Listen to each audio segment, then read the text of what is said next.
Hello, everyone. I'm Asa Waldstein, and I'm here today to talk about a recent warning letter that involved a dietary supplement company that was inspected by the FDA last year. Now, they received several 483s for common violations, such as not having proper component and product specifications. Now, this company, they submitted responses to these 483s, but these responses were incomplete, according to the FDA, and this led to a warning letter. And I have made a video, if anyone's interested, about the difference between 483s and warning letters, and I'll drop that link below or in comments.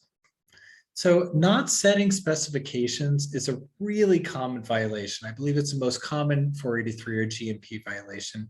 And I talked about this in a Warning Letter Wednesday post, and again, I'll drop that link below or in comments. So really the key lesson here is to ensure that if a company receives a 483 violation, and they're very common, I believe about half companies that are inspected by the FDA get 483s, make sure that these 483s are adequately addressed and followed through.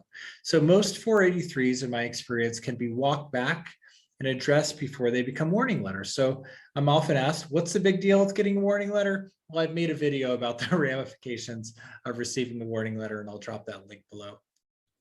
So other violations citing in this warning letter include not verifying a raw material supplier's C of A. So this is when a manufacturer gets a certificate of analysis from a vendor, and they just kind of take it as on their word.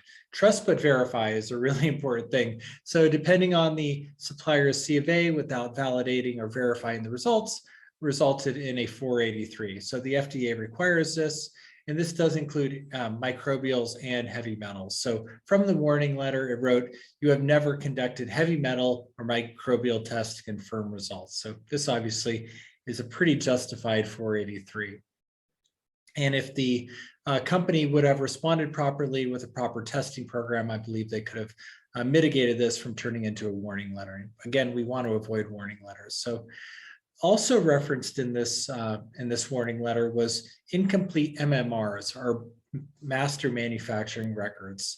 So GMPs are good manufacturing practices. They work backwards from the label to ensure that there is 100% label claim at the time of expiration. So you'd want to make sure that there's a label in this MMR so you know how to build the recipe to support 100% label claim at the time of expiration. So there was also another part of this warning letter that talks about an incomplete MMR and apparently references the written instructions and specific actions necessary to perform and verify these actions were missing or are not there. So an MMR is essentially a easily replicated recipe that includes everything that goes into the recipe, into the formula, the numbers that you need to verify, and also kind of a replicatable recipe of how to mix it and test it. So it's really just again, a recipe where anyone can come in and just pick up that MMR and just start making the recipe. It's easily replicatable, and this is really key. So that's all I have to say about this warning letter. I found it really interesting to look at these GMP violations, look at the timeline, and also think to myself, if this company would have properly responded, they probably could have prevented a warning letter. Once again, I'm Asa Waldstein. Great to be here with you. Have a wonderful day. Thank you.